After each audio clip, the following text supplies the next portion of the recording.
సంవత్సరాల తరబడి ఎన్ని మందులు వాడినా మీ మోకాల నొప్పులు తగ్గట్లేదా? ప్రాణ పెయిన్ క్లినిక్ లో అత్యాధునిక చికిత్స. పిల్లలుంటే ఖర్చు పెరుగుతుందని సాధారణంగా తల్లిదండ్రులు అనుకుంటారు. అంతేకాకుండా పిల్లల్ని కనేందుకు ఆసక్తి చూపించకపోవడం, ఒక్కరే సంతానం చాలు అని అనుకుంటారు. ఇలాంటి కారణాల వల్ల జనాభా రేటు తగ్గిపోవడం వంటి సమస్యలు ఉత్పన్నమవుతున్నాయి. అయితే జనాభా రేటును పెంచేందుకు కొన్ని దేశాలు అద్భుతమైన ఆఫర్లు ప్రకటిస్తున్నాయి. తాజాగా ఇలాంటి ఆఫర్నే దక్షిణ కొరియా ప్రకటించింది.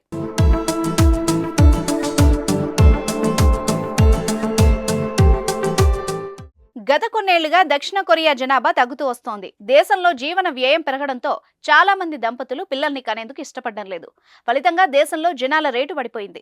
దేశ చరిత్రలోనే అత్యంత కనిష్టంగా 2023లో జనాల రేటు 0.72కు తగ్గిపోయింది. దీంతో ప్రభుత్వం అప్రమత్తమైంది. పిల్లల్ని కనే దంపతులకు ఒక్కో బిడ్డకు 64,000 చొప్పున ప్రోత్సాహకం ఇవ్వనున్నట్టు దక్షిణ కొరియా ప్రభుత్వ అధికారులు తెలిపారు.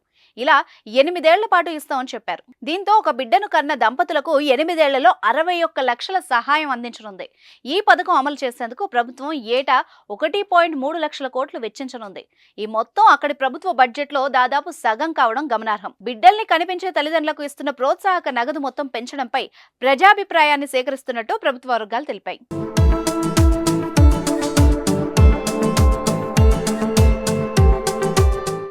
సుమన్ టీవీలో మీ పర్సనల్ అండ్ బిజినెస్ ప్రమోషన్స్ కోసం కింది నెంబర్కి కాంటాక్ట్ చేయండి.